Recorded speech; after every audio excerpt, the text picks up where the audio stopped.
and Egypt in support, to this there was meeting. also a reference to sustained Pakistan cross-border condemns terrorism, in the strongest asserting that possible ongoing terms hostilities had the generated illegal security concerns and had and impaired the unprovoked ability Israeli of aggression Pakistan, against of the India brotherly state of Qatar. to fully utilize water entitlements. This There reckless was also and reference to provocative altered attack demographics, and there was constitutes also a flagrant reference to the violation need of the to sovereignty accelerate, and territorial the integrity development of clean Qatar, energy. contrary to Two the questions fundamental here principles need of answering. international law, including the UN Charter, in particular Whether the its Article justifications 2, meet the 4, criteria of a prohibiting fundamental the change threat or of use of circumstance force. under international As the law. Prime Minister of Pakistan Whether has stated, persistent this act cross-border of aggression terrorism and by associated security Israel concerns can is be totally deemed as a unjustified material breach and which constitutes justifies a most treaty, dangerous suspension provocation that could suspension. imperil And deriving from regional this peace and is stability. another question as to whether The or Israeli not one strikes party targeted can, a residential neighborhood, unilaterally, deliberately endangering terminate the civilians, treaty. and thus The two also constitute a justifications need grave to be breach also of examined, international against the humanitarian rules law. of suspension This recognized by brazen and international illegal law. assault is And not to an understand isolated that, incident. I think two principles need to be Rather, understood. it is The part of a first broader and principle is consistent that pattern of pacta aggression sunt servanda, and and violation His of Excellency international also, law already made allusion to that, by therefore I will Israel not that undermines regional peace and stability. Pakistan expresses its complete solidarity with the government and people of Qatar and fully supports their inalienable right to take all necessary measures in accordance with the UN Charter to defend their sovereignty, territorial integrity, and the safety of all persons within their territory. In a gesture of solidarity and regional unity, the Prime Minister of Pakistan, His Excellency Mohammad Shehbaz Sharif, accompanied by a high-level delegation, including the Deputy Prime Minister and Foreign Minister of Pakistan, is visiting Qatar today. The visit underscores Pakistan's unwavering support for the security and sovereignty of Qatar and its commitment to peace and stability in the Middle East. Mr. President, this irresponsible action by Israel is yet another manifestation of its systematic disregard for international law and its brazen policy of destabilizing the region. It adds to its long and dubious record of aggression, brutal military actions in Gaza, repeated cross-border strikes in Syria, Lebanon, Iran, and Yemen, all of which amount to violations of the UN Charter and international humanitarian law. Such acts of aggression, as defined by UN General Assembly Resolution 3314, also set a dangerous precedent, erode the primacy of rule of law, and breed a culture of impunity that threatens the security of all states. In view of the gravity of the situation, an extraordinary Arab-Islamic summit will take place in Doha on 15 September, with a view to ensuring a united response to Israel's aggression and to reaffirm the primacy of international law and the UN Charter. Pakistan will participate in this important meeting at the high level.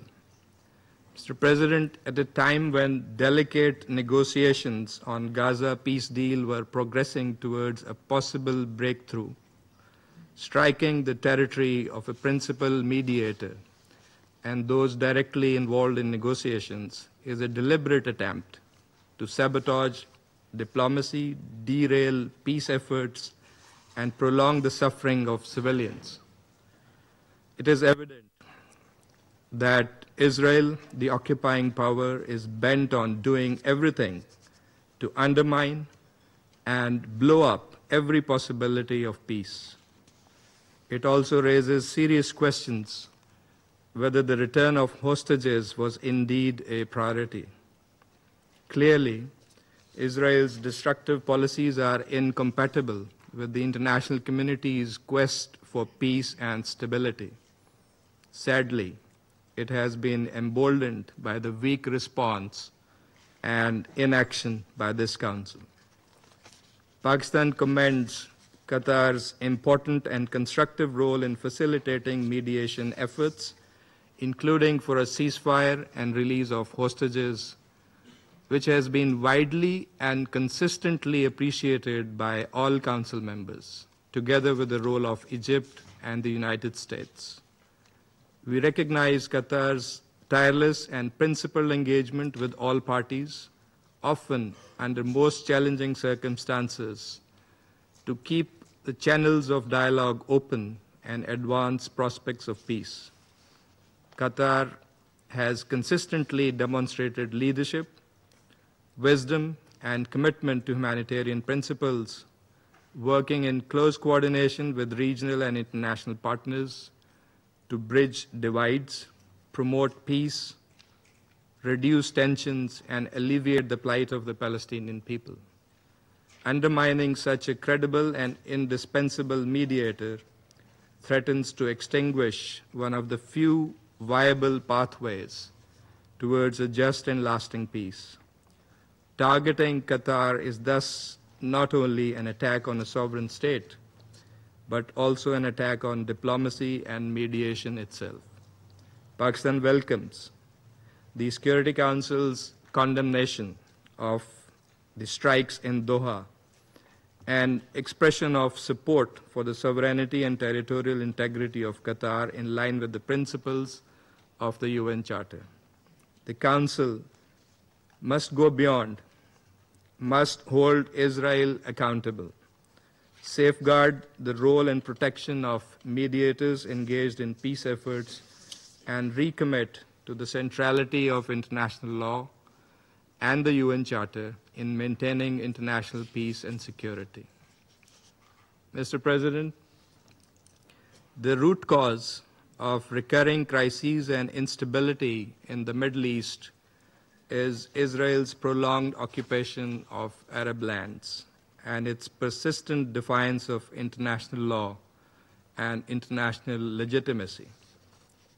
Durable peace can only be achieved through a comprehensive political settlement, including an end to the occupation of Arab lands, particularly the occupied Palestinian territories. Pakistan calls for an immediate, unconditional, and permanent ceasefire across Gaza and all occupied Palestinian territories. Full and unimpeded humanitarian access to the besieged and starved Palestinian population, and reinvigoration of a genuine and irreversible political process to end the Israeli occupation, leading to the realization of a sovereign, viable, and contiguous Palestinian state based on the pre-1967 borders, with Al-Quds al-Sharif as its capital. Pakistan stands shoulder to shoulder with the leadership and the brotherly people of Qatar in defense of their sovereignty, dignity, and territorial integrity. We remain steadfast in our commitment to uphold the principles of international law and the UN Charter, and to work with the international community to secure lasting peace in the Middle East. I thank you.